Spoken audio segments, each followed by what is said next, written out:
Let's do the titles. Come on. Actually, let's do the titles now. I love this song. I really love this opening theme here. I love that you just keep changing and adding more as it goes. That's awesome. It is a ton of work, but it's also, I think it's worthwhile. It's kind of cool. Yeah. It makes it feel like it's a theater that actually keeps changing in movies, getting something new in there. Do you know, that's exactly what I wanted to do. Well, my friends, thank you so much for dropping by and joining both of us, both Nate and me, to this very, very special episode of what we'd like to call NFT for Noobs. It is kind of related to 3D, so I thought I'll roll the 3D Shenanigans title sequence and the 3D Shenanigans holding loop. And yes, it's one of those things. Nate and I have been planning to do something together for a while. And this might just be a great start for it. Nate is actually employed by the friendly people from TokenSmart. Is that correct, Nate? The parent company is actually NFT42, and that's where I'm employed by. TokenSmart is one of the sub-companies of them. Right. And Nate is employed in his capacity as a Discord expert. So you run the community server for them. Is that right? Mm-hmm. Yep, for the most part. Yeah, I help with a lot of moderation in there, setting the server up and everything. Sandy Meows is actually, I guess, technically my boss, I think? I'm not sure. We don't really have, like, roles like that necessarily, but... Right. This is how the metaverse is going to be. I like it. So just to give you a little bit of background info about most of our background, like, you know, including Mona Lisa and about the Feral Woman and about Chris and everyone else who's in the chat, thank you so much for dropping by. This is really nice to see you all. We're all a bunch of 3D artists. We're also, most of us are kind of older people, as given away by the beard and the gray in the beard and all. So it has kind of just blown up the whole NFT space this year particularly, hasn't it? And one of the companies that we work with, DAS, they are heavily going into that space. And I remember thinking at first that it's just, I really didn't get it. I didn't really understand what it was all about until I realized one crucial thing is that A, it's fairly easy to start, that it's B, another completely new outlet for artwork, these NFTs, whatever they might be, hopefully we're going to find out today, and C, that when we put them out there, we don't just sell them once. If people buy them and then resell them, we as artists can get a cut. And I think that is just such a vital, crucial piece of information that I didn't know could happen. So you told me a couple of days ago you kind of described yourself as an NFT enthusiast. Take me through that. I mean, you're a little younger than I am. I'm almost 50. You're a little younger than I am. I could probably be your father. But tell me how it started for you. Which year did you get a wallet? So I think it was, I can't remember if it was 2018 or 2019. I think it was 2019. Although that feels like so long ago, so it's weird. But yeah, so I was kind of looking at around the middle to end of the year. I was looking for ways to earn money from home because at the end of 2018, I just lost my job. And all of 2019, I was trying to find a job and I couldn't. I did try applying, but they didn't. No one would accept, right? So I was trying to find something. I ended up getting ads for this for Nexo.io, and so I bought some Nexo tokens and just held it in there, and I'm still holding it now. So that kind of started my first foray into crypto. Soon after that, in October, I found Cent. Website is beta.cent.co. I haven't been there for a while now, but it's a pretty interesting site. People would just share, a bunch of different things on there. It was mostly centered around crypto. There was a lot of NFT stuff on there, and it was a very, very small community. That over the year it started growing. But so I found that, and then I think in about January of 2020, Matthew, who was one of the admins of Cent, he started doing this thing that was just a passion project of his called the Whip. So the Whip, like just kind of no, actually WIP, work in progress. Well, okay, right, WIP, right? Yeah.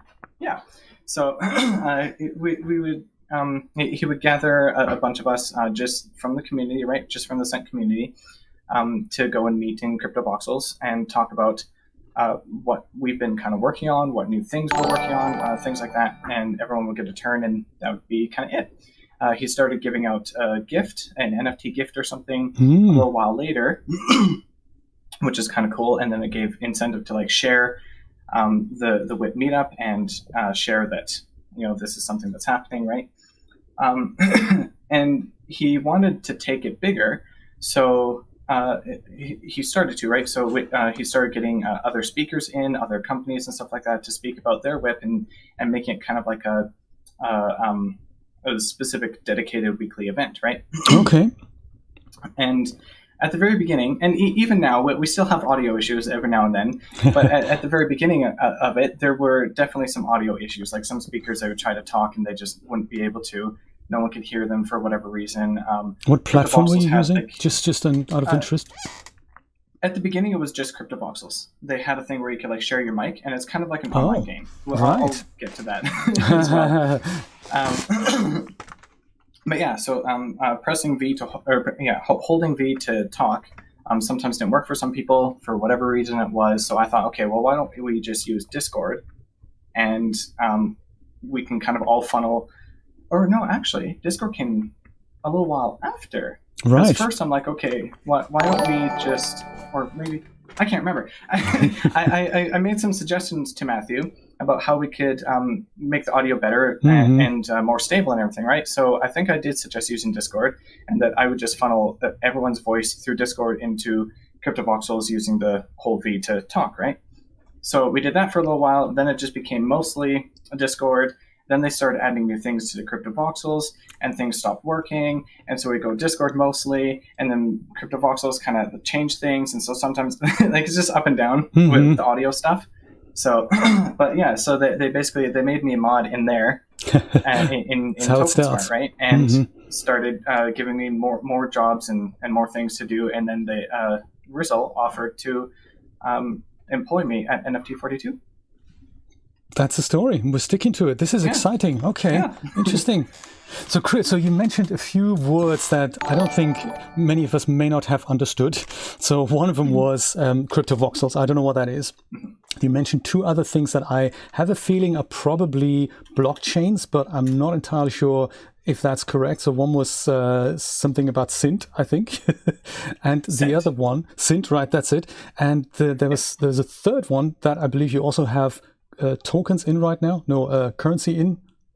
Which one was that? Nexo.io. That's the one, exactly. So I don't know what these things are. Are they blockchains as well? So no, none of these are blockchains. Cent.co is it's a website that is now more integrated into the blockchain ecosystem. But it's basically it's kind of like Twitter. You can think of it like Twitter, but you can do more things on there. So it's Twitter, but it's a more powerful blogging platform kind of thing. And yeah. Kind of hard to explain what it is. Let me pull it up on here. Yeah, good idea. Can I show it? I think I can show your screen full screen, can't I? Shall I try that? I think so. Let's try it. Almost. Then we see Nate's bedroom there. That's cool. Thank you so much for subscribing, by the way, guys. That is really nice. There have been a couple of subscriptions. There's one from Mona Lisa. Thank you so much. Much appreciated. So Cent.co is this website here. That is interesting. You can see, like, people just show a bunch of different things. I don't know what's going on here. Let's not show some of that down there, and let's just go show you what I have made. Yes, let's do that. Because people can post whatever on here, basically. Right. So yeah, you can just post a bunch of random things. You can post whatever, right? So I made some silliness. Here I took Thanos and called it his angry grapeness. I like it. Someone else said what was talking about Thanos and called him his grapeness. So I made a bunch of random ass pictures. So, but for example, so what's special about this as compared to a regular website? Does this run on the blockchain? How is this integrated into crypto? So this was kind of like a niche site for people to share crypto stuff. And, I see. For creators to share their creations, right? And at the time, you could seed people. And it's kind of hard to explain what seeding was, but basically you could seed people a certain amount of ETH or whatever you wanted, right? And then anyone who seeded after you would also... a portion of their seed would go to everyone who seeded before them. That's an interesting business model. As well as to the creator, right?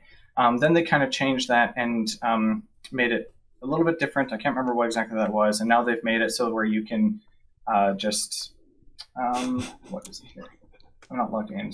But you can tip people or spot people. That's what they call it. They call it spotting. So you can just like click this little button, and it's just like a 1 cent that you're giving them each time you spot it, right? So instead of a like button, it's a spot button. So it's almost like a sponsoring. You're not just giving them a thumbs up, you're giving them hard cash as such.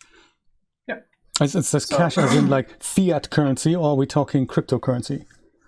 They show it in dollar value here, but it is ETH. Giving them.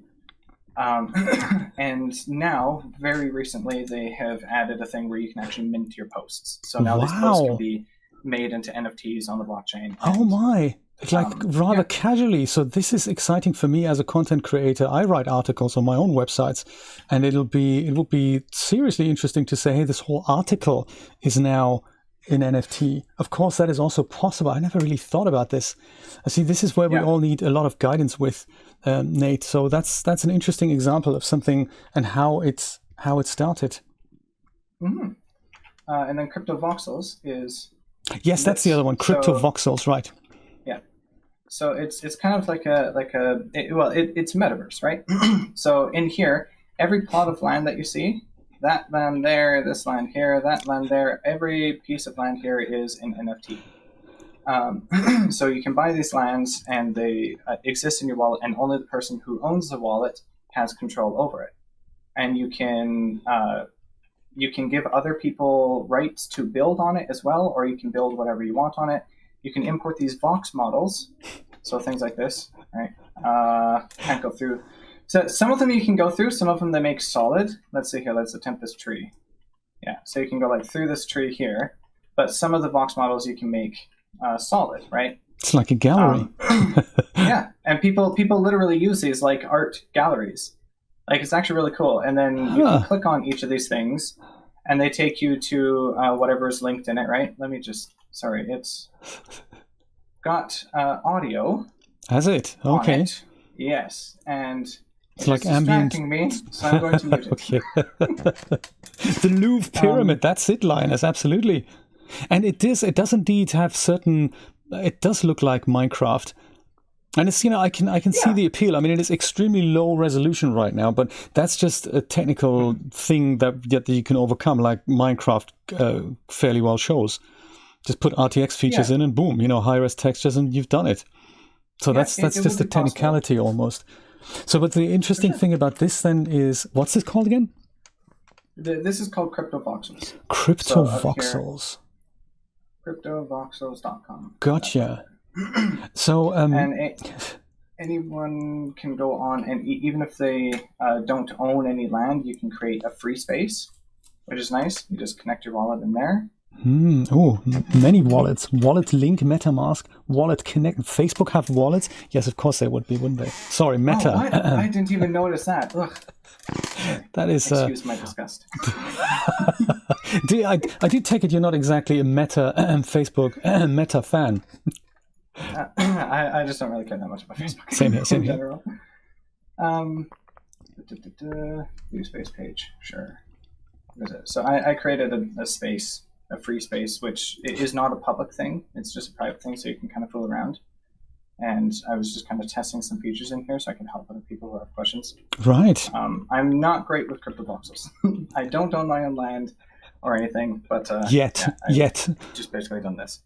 Okay, but so this is it. Kind of, let me bring you back into Vision, and we kind of talk about this with you in Vision. So this reminds me of something that is that's kind of I said this to Julia earlier. I suppose what is really difficult to understand for newbies in this whole crypto space is that you have a bunch of computers, you let them calculate stuff, and then, I don't know, that makes something on the blockchain that is all of a sudden rare, and hence it is, I don't know, it has value, but it doesn't really exist. So it's weird to think about this, that now almost it now does exist, and now it has real value. So I think that is something that as real newbies, I think I have a huge issue wrapping my head around this. Like years ago, when the whole Bitcoin craze started, it looked like you could mine with a laptop. So today that's no longer possible. But back then you could literally have just a couple of really old computers just churning away. And as a reward for, is that correct? Calculating the blockchain in a way, you get rewards. Like that, yeah. And it's kind of, they're small rewards, but they add up, and over time, all of a sudden you're a crypto millionaire, which is kind of an interesting thing. And several of my friends still do that. And, but I suppose what those of us who don't do that don't quite realize is that, or don't quite understand is, where does it even begin? I mean, maybe we should start there and explain what is a blockchain, and how does that relate to a currency, and ultimately to wallets, tokens, and NFTs. That's a complex question, I know, but give it your best shot. So I'm not sure exactly how to explain what exactly blockchain is. You could kind of think of it as, for example, YouTube, right? If YouTube was its own isolated thing that required certain things to do in order to make it run, or to allow the storage on there, or to allow people to upload things to it, right? I need a haircut. I do not, Griffinator. I will be shaving it soon, though. Look out for that. It'll be a charity thing. Excellent. Okay. I'll promote it when I do that. But yeah, so how to explain it? I don't exactly know, but it's kind of it's a network, right? So everyone who is part of the network has a part to play in it, right? And there's two different kinds. There might be more, but the two main ones are proof of work and proof of stake. So proof of work is what Bitcoin is, and currently what Ethereum is. That's proof of, say again, proof of, what is that? Proof of work. Proof of work, gotcha. Yeah. So that's why those ones take so much energy to do anything with, because they have to, because it's calculating a bunch of whatever, right? And that's how it creates new blocks with GPUs, which is, again, like this has got kind of a bad influence on us 3D artists, because it means currently with the chip shortage, people use GPUs for doing exactly that, proof of work. They're letting computers run. They need GPUs to do that, to figure out the next whatever block in the blockchain is. And the more we have, I don't know, the more transactions can be made. Is that a good way to say it? Not necessarily the more transactions can be made, because each blockchain can only support a certain amount of transactions per second. Okay. And yeah, I don't know all the intricacies of how the blockchain works. I just kind of basically know the basics, right? And then the proof of stake blockchains, they take much less energy, because they don't need anything to run. They don't need any calculations being calculated or whatever. They run based on I think it's like a consensus model.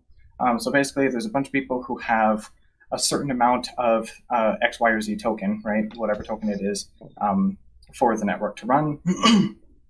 So that token is held locked in to a certain place, where they own it, but it's locked in here, and that kind of incentivizes them to, that gives them the rights to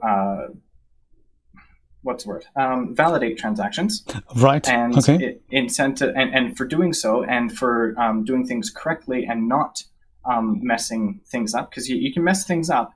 But now there's other blockchains that are coming in, or other mechanisms coming into blockchains, where if you do mess things up, you get penalized. So it Right, incentivizes yes. people to run things correctly. Do it correctly. I have heard that before is with Ethereum as well, that if a transaction is calculated, it's not actually one computer or one client that calculates it, it's two computers that calculate it, or at least two. And then if those agree that that transaction is the same, then one of them is chosen or something. So there's kind of a validation mechanism going on there. So I suppose to cut down on whatever could be messed up and could be potentially a fatal flaw in this whole calculation validation thing. Yeah, and when you get those disconnects, that's how in some cases a new blockchain can be made. Like I think that's how Bitcoin Cash was made. It's because there was a disconnect or a disagreement somewhere in one of the transactions or something on Bitcoin, and so it kind of just split and became Bitcoin Cash. And I see. I don't know the specifics, but that's a basic way of understanding it. I didn't even know about Bitcoin Cash. That's interesting to hear about it. The only thing I've heard of is this big thing that happened with Ethereum a few years ago that still exists. They call it, I think, Ethereum Classic. And there's something happened that lost people, I don't know, a vast amount of cash. And they didn't want to invalidate all the transactions that had been made until that point. So they basically split the Ethereum chain. Is that right? Something along the lines of Ethereum Classic and Ethereum? Yes, something like that. I'm not entirely sure about the details. Yeah. Oh, how interesting. Yeah. Okay, so then what's a token then? That's another, just like to clear up some of these words that keep floating around that I really have no idea. What is a token? So a token is basically a piece of code that is on the blockchain, and that's kind of it. That's its very base, right? You can direct that token to be used in a certain way. You can direct that token to link to a particular image. So even tokens that you get, right? Not NFTs, but other tokens. Those things can be the image that those have is. That token is linked to that image, if that makes sense, right? Which is kind of how the same way a NFT works, right? It links to that image, for example. It's kind of like a pointer to. Is it like a pointer to a storage location? Is that accurate?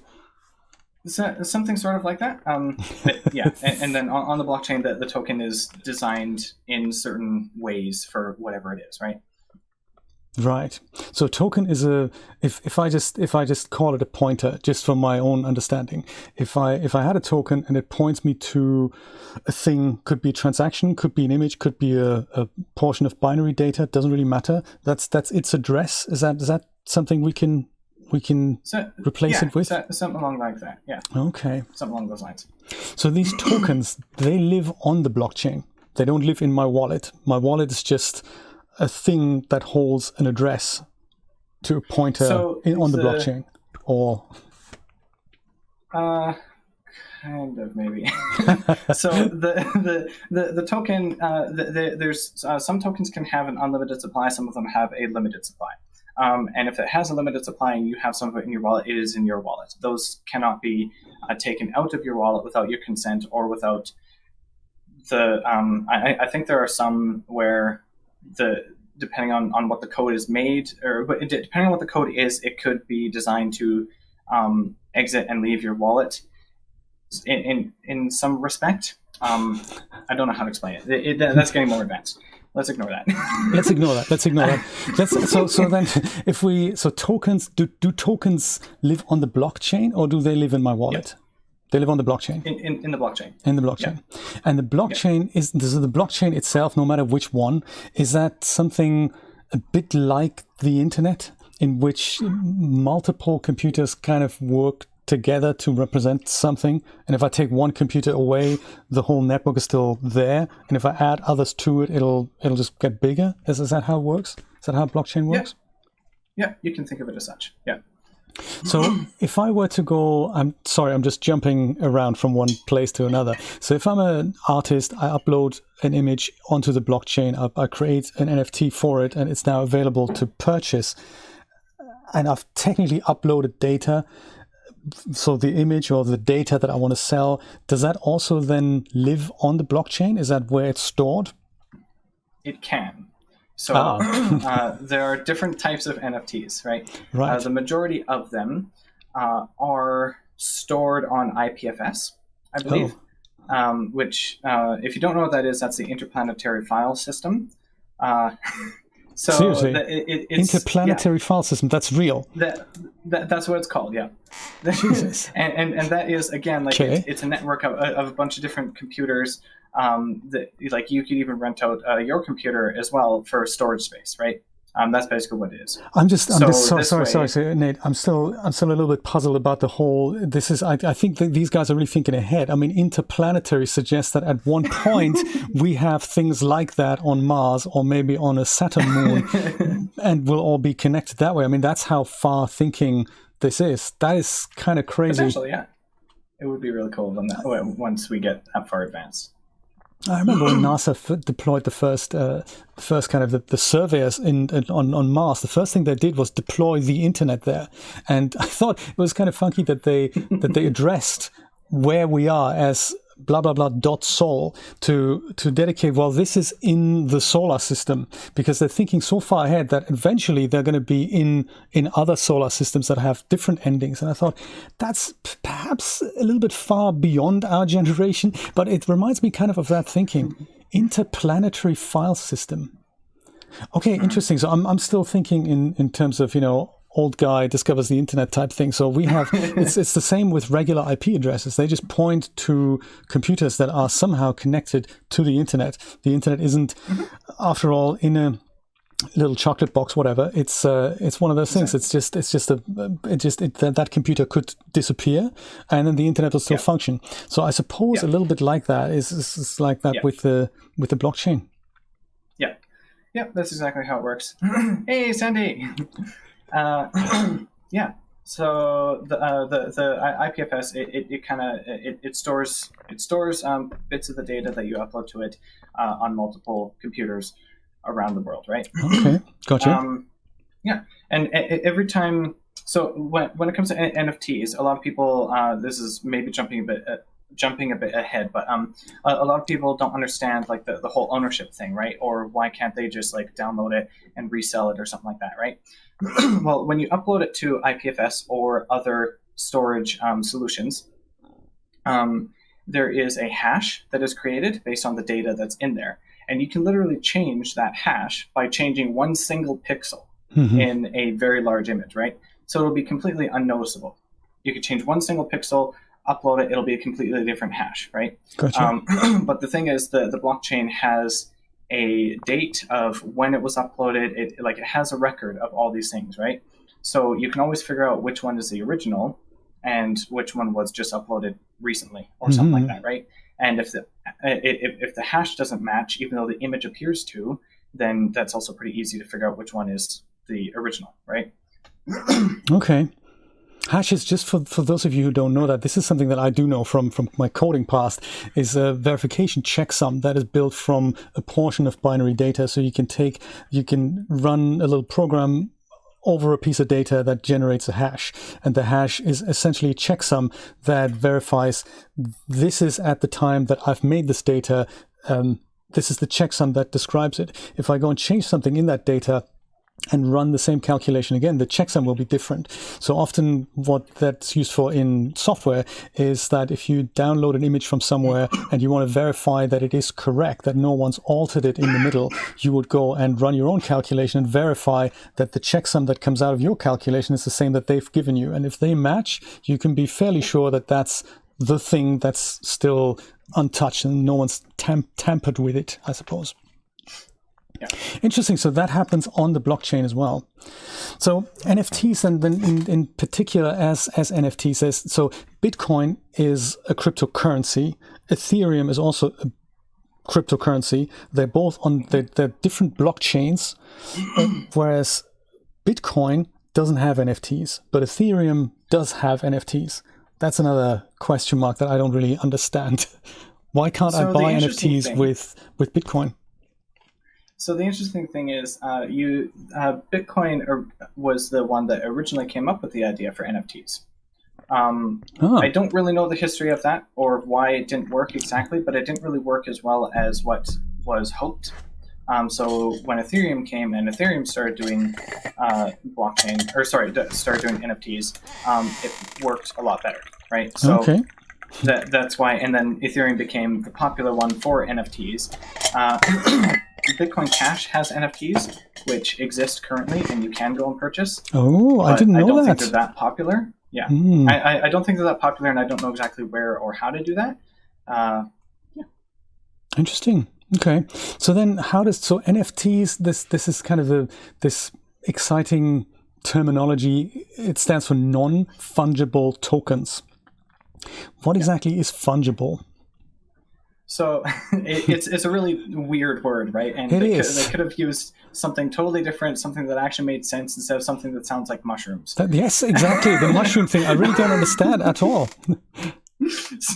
So it's not fungus, okay? We're not dealing with non-fungal images or something. Fungibles, yeah. So for something to be fungible, like this is actually a term that comes from the traditional investing world or something like that, I think, assets. Oh, okay. Like for proper finance world, I like it. Mm-hmm. Like, for example, with gold, right? You could take just a chunk of gold and it is fungible because you could split it into multiple pieces of gold. You can break it apart and then you have a bunch of little bits of gold, right? When you buy a certified gold bar that is stamped, it's non-fungible because now if you cut it, it splits apart. It's not the one that was certified anymore, right? It's been damaged. You can still melt it down and it's still gold. It's still valuable for its gold, right? So like a pound of gold is equal to another pound of gold. Exactly 1 pound is exactly is the same as another pound of gold. It's the same. Yeah. It's interchangeable. Yeah. And on the blockchain, fungible tokens are divisible, right? So you could take one Ethereum and you could divide it into multiple pieces, and each one is it's just a portion of that other. But a non-fungible token is one thing. You can't split it apart. It is possible now that there are services out there that like NiftyX, for example, where you can shard a token, or where you can shard an NFT. So you can take this NFT, you lock it up in a contract or in a separate wallet, right? And then it basically gives a bunch of tokens that you decide how many you want, that are all representative of that NFT. Okay. It's getting a little bit more confusing again, I know. So many different things that can be done. But the NFT itself is not split apart, but the tokens are split, right? So that multiple people can sort of share own it. It's like a shared ownership of one thing. I see. Yeah. Is that known as a smart contract? Is that what that is? Yes. So a smart contract is kind of like a wallet, but it's it can be a wallet, in fact, but you can kind of again code different things with it, right? Right. It's like crowd sharing. Gotcha. And yes, Linus, I totally agree. Non-fungible means it's non-interchangeable. So I understand it in a way that $1 bill is fungible, so that it's the equivalent of another $1 bill. It doesn't matter if it's mine or Nate's or Julia's. It's just they're all the same. They're all the same value. Yeah. Whereas if I have something like a non-fungible thing, token or otherwise, it isn't equivalent to something else. So my picture that I've uploaded is not equivalent to the one that you've uploaded. They're different pictures. They're different things. So they're not, one isn't like the other. So the Mona Lisa isn't like a Picasso painting, unless he painted the Mona Lisa, which I don't know, but I don't think he has. So it's not interchangeable. So non-fungible means non-interchangeable. So all our currencies, all our fiat currencies, why ever they're called that way, I don't know. Why name currencies that are like one another, like a car manufacturer from Italy? It doesn't really make sense. But all these currencies that we pay with in cash, those are fiat currencies, and they're all fungible. But NFTs are non-interchangeable. I like that. Yeah. I didn't know. That's interesting that multiple people can own one NFT in equal or different equal share. That's really interesting. Yep. Mona Lisa is unique, yes. Essentially, you're taking like multiple certificates or something that just represents a portion of this item, and a bunch of people can own it, right? The same thing could be done in real life. or outside of the blockchain, right? Right. Like you and I could have a company and each of us have a 50% stake in it. That is something similar. The company is the company, and you are you, me, I'm me, and then we each own 50% of it. So in regards to that, with NFTs, then in regards to artwork, there are those that are called uniques, like the ones. They are only available once. So if I upload a picture and it only has a quantity of one, that means only one buyer can ever have it, not a second buyer. But there are also ways of selling the same piece multiple times, like in 3 3s or 5 5 in multiples. How does that work? So you can have it. So that's just creating editions of a work, right? Which can again be done now. People make prints or photos, and they can make editions of it. Even it's probably a lot harder for paintings, but depending on the artist and depending on the painting, you could make a copy of a painting and then sell multiple copies of it, right? Yes, like so that's basically what it is. When the whole inkjet printing craze started, you'd have a digital picture that you take, and then to make it a feature, you'd sell only 10 of those. You'd make prints that are exactly the same. You'd make 10 prints, and they're all a limited edition. And once the 10 are sold out, you agree as an artist, you're never going to sell it as this edition ever again. Yeah, like that. Yeah. How does it work in regards to the tokens then? Are there, if I were to do this with an NFT, is it technically 10 tokens, or is it 1 tokens with a quantity of 10? Or is it still 1 token, or is it multiple? It would technically be multiple tokens. So you would have, they might all be the same thing, right? An addition of whatever, but each one is numbered differently. Mm-hmm. So that makes a difference there. So each one is its own separate token. Right. Okay. Interesting. Yes, Gravinator had it exactly, like taking an original painting and creating prints from it. That's exactly right. Yes, yeah. That's what I thought. So, right. Let's talk a bit about. This is all, that there's so many things that are very technical and difficult to understand and difficult to describe, but then there's also other things that are kind of easier to describe, like the NFT marketplaces. So if you sell something as an NFT, and as an artist, I have the option to use multiple, let's just call them windows onto the blockchain to sell them, but the artworks are still possibly on the same blockchain. Like if I'm talking about things like OpenSea, that's a marketplace, but then there's also Mintable and there's Rareable. So those are marketplaces, but they all kind of point to the same blockchain. I find that relationship a little bit difficult to understand, that if I were to put something up for sale through OpenSea, and then I put something else up for sale through the same wallet on Rareable, these are technically on the same blockchain, but they're not presented in the same web interface.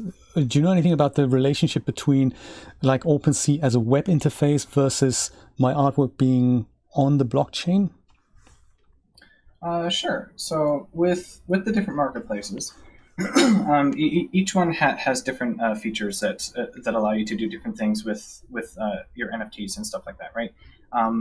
And some of them, a lot of them have different ways of uploading your own NFTs, and maybe different features that you can do when you're uploading your own NFTs. The two most popular, Rareable and OpenSea. I think they're the most popular anyway. OpenSea, I think so too. Yeah, definitely OpenSea. Yes, they're about to get a $10 billion valuation. That's something like that, yeah. A little bit high, like quite amazing for something that doesn't actually exist. It's anyway. In quotes, yeah. So, oh crap! I just closed it. Oh no. On OpenSea, for example, they have what's called lazy minting. So this is a new NFT standard, and this goes back to what I said before, where there's different kinds of NFTs, right? So when it comes to tokens on the Ethereum blockchain specifically, there's ERC20 tokens, which is your tokens, right? So that's the other tokens that you get, like whatever it is. Those are the fungible things. Okay? Oh, okay, right. NFTs have a couple of different ones. I think I think the two most popular for sure are ERC 721 and ERC 1155. It's not really important. I trust you. I trust you. Right now. ERC something, I don't know, some number. Okay. I know ERC freeze in Dash Studio, but that's something different. Okay. When you're looking on OpenSea specifically, if you look at an NFT and you scroll down and you look at the details, it'll tell you which one it is. So this random one that I grabbed here, it shows you the contract address, token ID, token standard, which is ERC 1155, right? So the lazy minting on OpenSea is the 1155 NFT. And what this allows you to do is you basically pay once to initialize your wallet for selling these NFTs, right? And then from that wallet that you paid that gas fee that you initialized for, you can upload as many ERC 1155 tokens as you want. So you can upload as many NFTs as you want under that token standard, and you can sell them. You can list them for sale. You can list them for bidding. You can do whatever you want with them, right? If you want to transfer it, however, you will need to pay another gas fee because now you're moving a token out of your wallet. But when you sell it, the buyer pays the gas fee themselves so that the artist or creator doesn't have to worry about paying this gas fee and then hoping that it gets sold, right? Now they can just upload it, and then if it gets sold, then the gas fee applies. So gas fee, that's another interesting thing. So especially for OpenSea, I just grabbed an image that was on the front page here, Afterlife by Unknown Cultures, which is awesome. Highest offer is currently 0.2549 ETH, which is the equivalent of close to $1,200 US, which is awesome. Yep. So that's the picture I'm buying. There's potentially description here, which could be more than created by that guy. That's fine. But then at the bottom here, this is where we see that what you just described. So it's minted. Yeah. There, and I can tell you already, this one is an ERC 1155. Right. If you click on the details button to the left of the listings and offers. That? Details button, yes. How did you see that? ERC 1155, 10 points to Nate. That's amazing. So the trick with this is you look at the URL. If the URL, this one is a very long URL, right? It has a very long string of numbers after that slash there.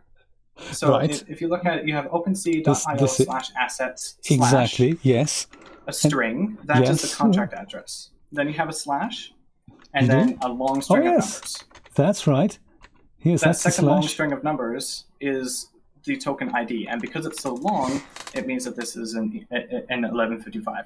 If that long string of numbers was shortened down to probably less than 10,000, or around there, sort of, then it would be more likely that it's a 721. How interesting.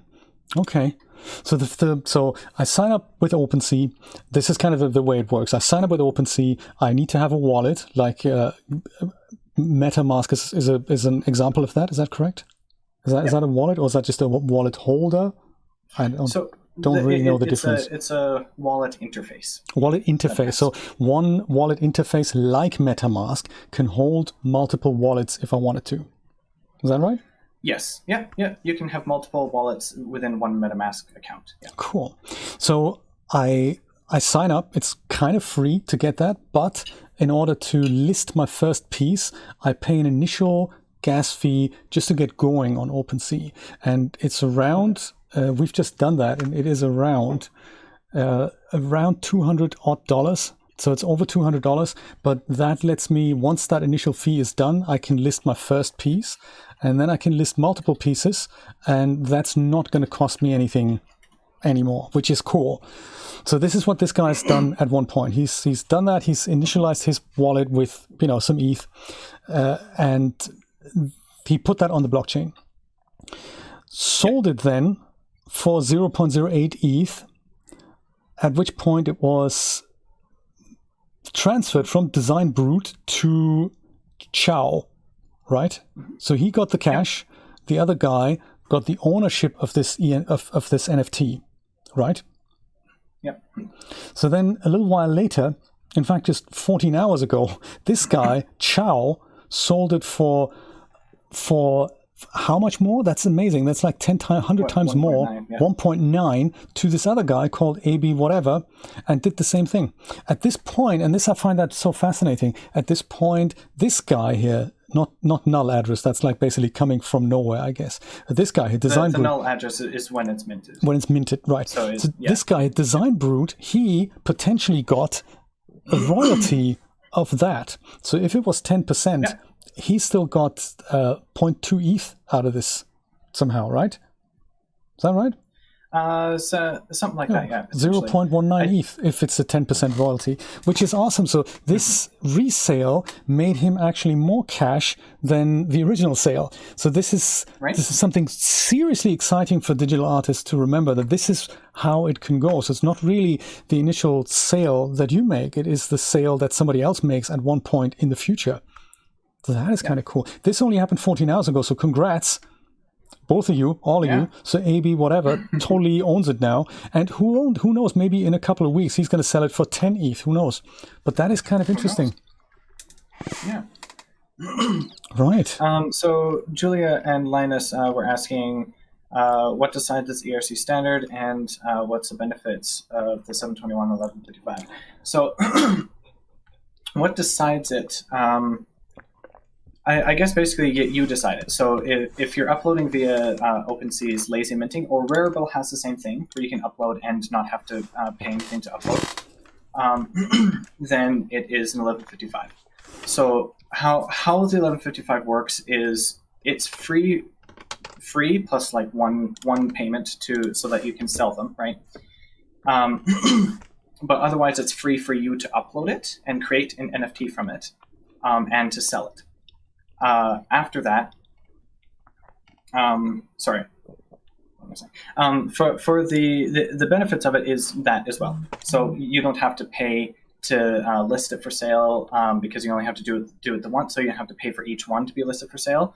Whereas with a 721, the 721 is technically it's a custom contract, right? So you typically would make your own custom 721 contract address and then mint all your NFTs from that address.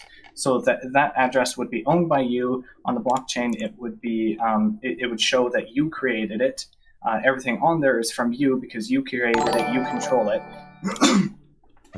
And then everything that you upload to it is definitely coming from you, most likely, right? So that's the benefits there. Is it is much better in terms of provenance and in terms of proving that you are the actual creator. However, the only unfortunate thing is that each one that you upload has to be minted separately. There are kind of ways around this, and again, it's getting more advanced. So most of these 10K projects that come out, they create a contract, they allow minting, and then basically they have all these images or whatever it is that they're making into NFTs stored elsewhere, and then people go and they send the mint transaction to it, which then pulls from that pool of assets and creates the image on that contract. So it allows them to mint, but not allows them to control anything else with it. So if that makes any sense. Now, each the token standard is its own thing, but from Rarible and OpenSea, the ERC 1155s are not necessarily the same because they're on different contract addresses. So on OpenSea, across OpenSea, the 1155 is their shared contract. On Rarible, they have a separate contract. So if you're going to do the lazy minting on OpenSea, you pay the one-time gas fee so you can sell everything. But on Rarible, if you went there after, you would have to do the same thing there, pay a one-time fee, because they're on different contracts. Gotcha. Thanks, Nate. That's very interesting. Very cool. Ashi, thank you for dropping by. Thank you, first of all, so much for the gifted subs, Julia. That is really nice. What a wonderful surprise. Really appreciate that. Thank you. I think I can answer the next question there. You already have a Coinbase account. Why do I have to create a new wallet in MetaMask or Coinbase wallet? Coinbase is one of those services that is they're deep in this whole crypto business. They're on one hand, they're a financial institution that facilitates the sale of Ethereum with US dollars, so you can buy ETH or you can buy other cryptocurrencies through their service, but you still need a wallet for that cryptocurrency to land in. I believe that is correct, isn't it? So they also have something called, let me go put you full screen, Nate. They also have something called the Coinbase wallet. So the wallet is a wallet and Coinbase is a service. So one of their products is the Coinbase wallet. And I think you need a wallet on OpenSea to sign in. This is why you have a Coinbase account, but you also need a wallet that you need to connect to your Coinbase account. And with that connected, you can then go and buy ETH via your credit card. You essentially exchange US dollars for Ethereum, and the Ethereum is going to end up in your wallet, and you may use Coinbase as a service to facilitate that. However, there are other services that offer that sort of service. Yeah. So, and the difference, so if you have a Coinbase account, it's not necessarily the same as your Coinbase wallet, right?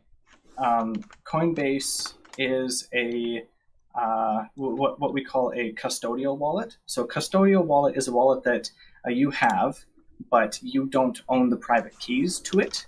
So you can't take those private keys and put it into a different wallet. You can't do whatever with it, right? If you lose your account, it's probably lost.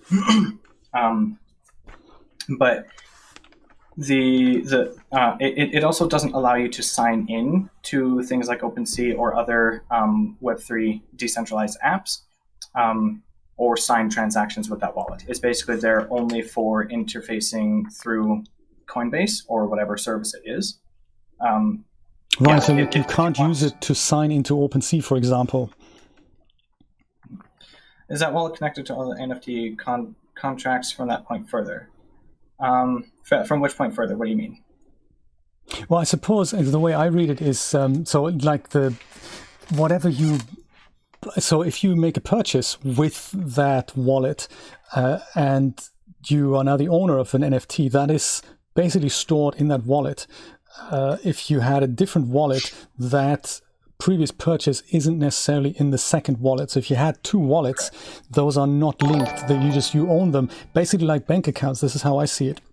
If I had a bank account with, I don't know, Bank of America, and I've had one with Chase, then I may have cash sitting in both of them, but they're not necessarily connected. I could transfer, and either bank might charge me a fee for that, but they're not necessarily connected. The only connection is that I own both of them. So in that respect, I could own multiple wallets. I could have a Coinbase wallet, but it wouldn't really be useful for me because I don't think I can sign in on OpenSea or Rarible with that. I don't think I can.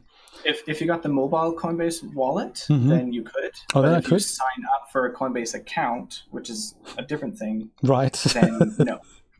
That is. This is where they get confusing. And this is why it's also terribly, terribly confusing to newcomers because it's like there's A, the different language, B, a different technology that we don't really necessarily deal with or have ever dealt with, and then C, there's all this hype around it, and there's a lot of conflicting information.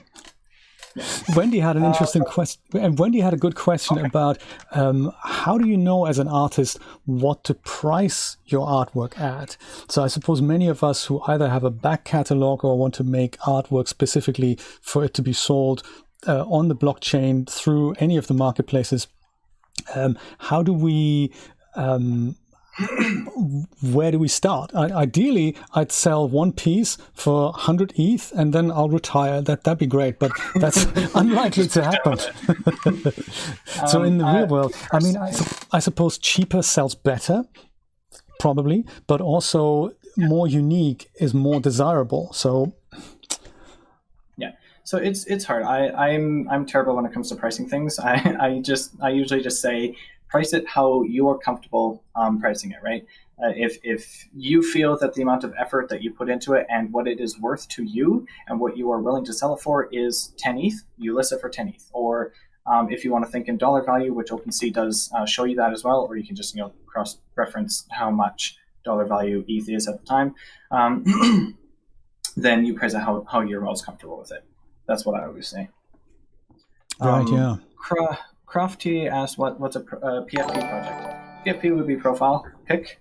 So that there's a lot of these things that have cropped up that are like 10K PFP projects, and they've become super popular lately. So yeah, that's basically what that is. So like people make these different things where they're kind of randomly generated and stuff. It doesn't have to be randomly generated, right? It just means PFP means what does that stand for? There's one of them is profile picture. There we go, profile picture. Yeah. So the project that DAS are doing, the NFP, which is this is also it's slightly confusing. There's NFTs, that's the tokens, but then they call their project NFPs, so non-fungible people. So that's the clever bit. You pick a number, you make a certain amount of them. You don't make more. You make, in that case, 8,888. So this is what you meant by the 10K projects. They always usually have one number, 8,000, 9,000, 10,000, that one, whatever. And they either make a picture available, or they make a picture and other things available that you can then use in your projects. So that's what the guys at DAS do, that they say 8,888 almost randomly generated, not quite randomly, but unique, yet randomly generated collections of women, all with different traits. Some traits are rarer than others, so you might get glasses that are less common than, I don't know, hairs or hats or whatever. So that makes them more desirable. First of all, there's only a limited amount that makes that valuable. But then in that collection, there's things that are more rare than others. Like the monkey collection kind of, some monkeys have a purple beard, and that's more rare than the ones with the brown or the green beard, for example. So if you have one with the purple beard, that might cost more or is better in regards to the resale value. So very interesting. Linus says you should have multiple wallets, is your understanding. You can. There's no requirement to have multiple wallets, but go forth and make more. If you're going after airdrops and stuff like that, then the recommendation is make as many wallets as you can and use them with everything. But of course, that's going to cost a ton of money. What's an airdrop on this note? Airdrop? Sorry. so an airdrop is a token, or it's usually a company or something will do what's called an airdrop. So they used to simply take a snapshot of different things of many different wallets on the blockchain, and then just decide that, okay, every wallet that ever interacted with this particular contract address gets some amount of this token that we're airdropping. And they used to just kind of send it out. But because the gas fees have now become so friggin' high, that would cost them a very large amount of money. So now it's up to the person who gets the airdrop, who is eligible for the airdrop, to go and collect it themselves. Oh, I see. If you want to have an idea of this, take a look. Just search up Uniswap airdrop or ENS airdrop. Interesting. And those will kind of explain to you what those were. Sarah, yes, indeed, that's exactly how that works. So you can do NFTs like that. You can either see them as unique oil paintings where there is only one thing. That would be like a unique that you'd sell, like a 1-1, where only one item of your NFT is available. Or you can look at it like back in the days when you made printings from plates. The plate could only possibly make so many prints before it got degraded, so it had to be chucked away, or a new plate had to be created, which you couldn't do because the plate itself was unique from which you make the copy. So you only had 200 possible prints of that one plate. And this is exactly how NFTs work. You can say, hey, this is my artwork, and I'll either make it a unique one, then only one owner can exist, or I make 5, I sell 5 of that, and in that case you have 5 owners. So like the DAS guys have done that as well. Maybe we can have a look at their collection on OpenSea. Actually, that is also happening via the DAS site, isn't it? nfp.das.das3d.com. And they have some that have multiple owners, so you can see if they've sold multiple times. This is that project. In fact, I'll give you a link to their Discord server if you're not signed up there already. That's the Discord server of this project here. That's powered by DAS. And join us there. We're having exciting little chats there. Weren't there? Oh no, that's not where that was. This is just the page for that project. I think it's under here on das3d.com. Under NFT, you have their NFT collections. So Shulu NFTs, Studio NFTs, Champion NFTs. They also did the Coca-Cola project, which was extremely successful. Just kind of why they're taking this so seriously, because they've seen firsthand how this works. Is this on OpenSea? No, that's Atomic Club. Fairy Woman asks, what about NFTs that are images taken from film and other artwork and copyright. So, good question. Unfortunately, right now there's nothing preventing anyone from taking those, taking pictures or taking clips or whatever and uploading them as NFTs. It's kind of just like downloading them for yourself, right? There's nothing preventing you from doing so or from recording it, right? The only prevention is from selling it usually. And unfortunately, right now, it's kind of improving because it was a little bit worse last year, I think. But now it's starting to improve, but there's definitely still some more needed improvement on this. But usually OpenSea will go and, for OpenSea, for example, will go and they'll completely hide that anything coming from that contract or from that wallet or whatever from the blockchain. From their site, not from the blockchain. You can't do that. Right. Well, I was going to say, that's complicated. Yes. In our workspace, projects like apes using one wallet to publish and earn through transactions. Do these consortiums that share a single wallet then distribute monies to a team of designers? Is the public meant to trust a crew? Usually, yes. Yeah. I'm so glad you can answer all these questions, Nate. I really appreciate that. Thank you for taking the time. No problem. There's a lot of people who will have a team. They'll have artists. They'll have designers and coders and stuff like that. And usually they're a bunch of people who already know each other, and so they probably trust each other, right? There have been a few rug pulls, which is unfortunate. And a rug pull is when rug pull, as in carpet rug type thing. Yeah, pulling the rug out from under you is when basically a bunch of people put a bunch of money into this project, and then all of a sudden they just kind of take off, and no one hears from them again.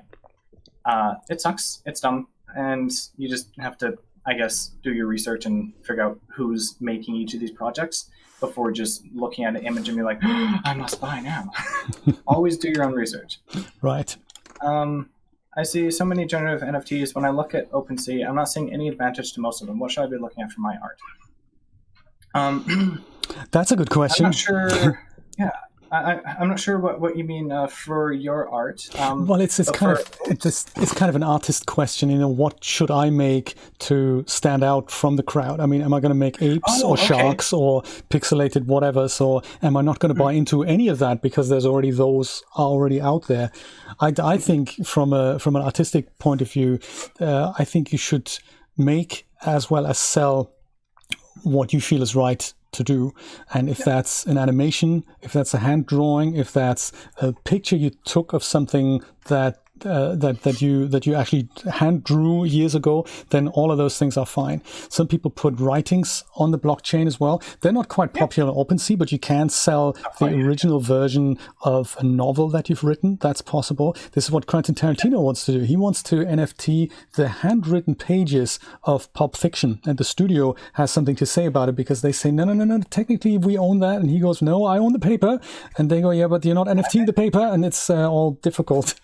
But I suppose that in answer to that question, do what you feel is right, and it doesn't matter if it's a stick man that you draw, or if a piece of music you've composed. I always feel making your own thing is best, right? Rather than trying to conform to what other people are doing.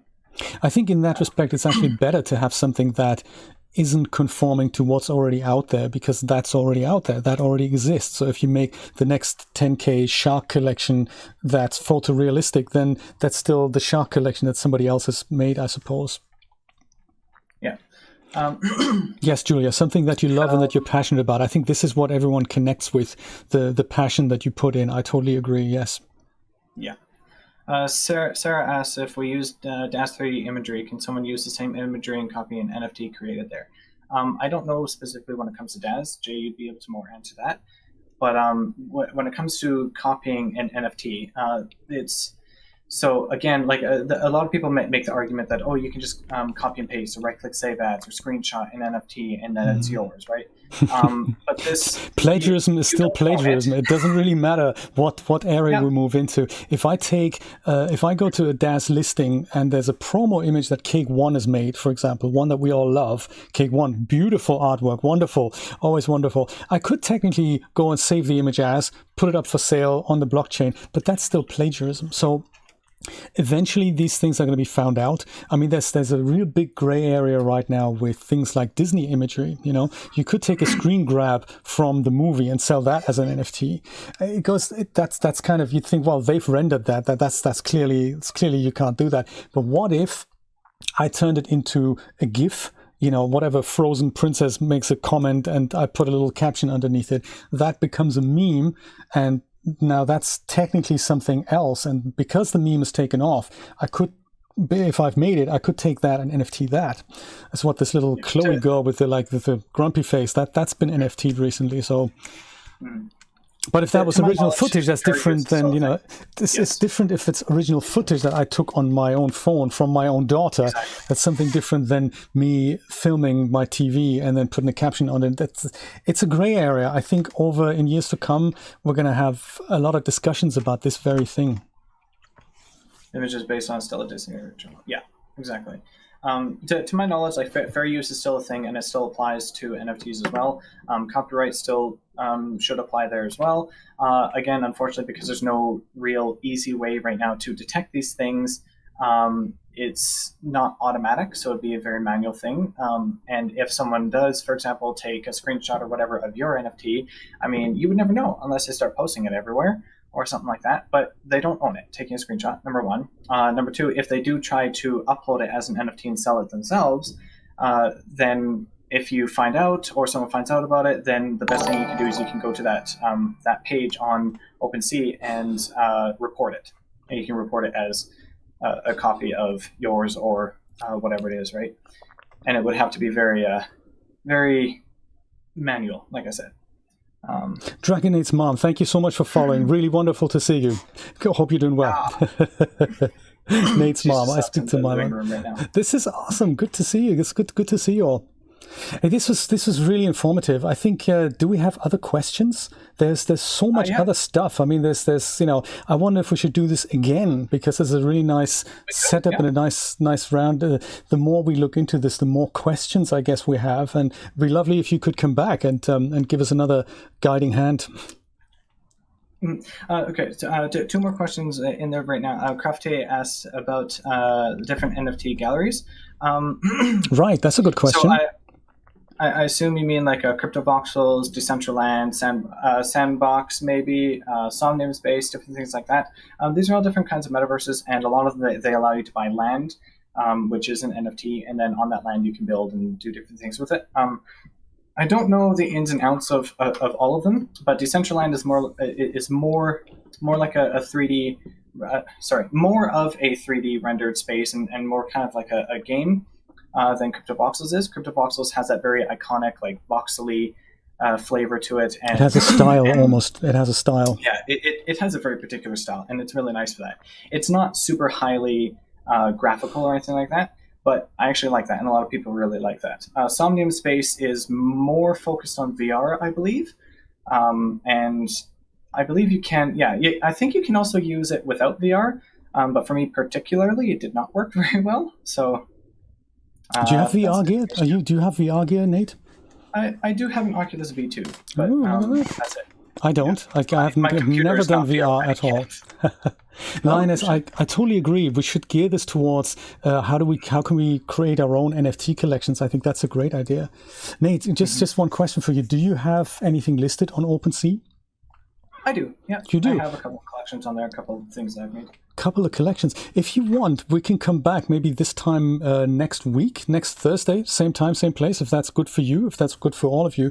We can do that and then look into maybe navigating OpenSea a little bit and seeing if we can upload something and just take you through the interface and looking at the pros and cons of that. Shall we do that? Maybe compare it also to things like Rarible and just gear it towards, hey, if we have made images, if we already have them, if we're in the process of making them, how do we get them up in front of buyers, and what do we do then in order to go and get sales? How can we do that? Let's do it, Linus. Come on. Great. Well, why don't we do that then? Let's pencil in next Thursday, 4 p.m. Eastern Standard Time. Same time, same place. Nate, if you're free, I'm free. If you guys are free. Thursday I can't, but does Friday work? Does Friday work? Friday kind of works for me. Yeah, let's do that. Okay. Friday's the day before. Yeah, no, that's fine. We can do that. Next Friday then, 4 p.m. Eastern Standard Time. Sounds good. Does Dragonate have a Patreon? Yes, he does. You do not? No, I guess You do. Do I? Yeah, Dragonate. Maybe I do. I haven't Dragonate. set it up or done anything with it, but I do, technically. Never mind. If you head over to dragonate.info, then you will find all of Nate's links. In fact, let me put that in here. I think it's https dragonate.info. There. That should work. And it's also on the YouTube channel, absolutely. My friends, thank you so much for dropping by. I'm going to go and cut this up either into smaller segments, or I'm going to leave the whole thing up with chapter points on YouTube in the next couple of days. We'll meet again next week, Friday. It's going to be exciting to explore this further and see what we can do with it. Next Saturday, actually this Saturday, in 2 days at 4 p.m. Eastern Standard Time, I'm doing a stream on the official DAS channel. That's going to be exciting. I'm going to talk about shaders and how I made that black and white image that you've seen there on the non-fungible people server, and we're going to have a look at how we can create our own materials. That's going to be great. Nate's going to be there as moderator. Thank you, always welcome. Have a wonderful rest of Thanksgiving, my friends, and I will see you hopefully very soon. Take care. Bye. See you guys. God bless.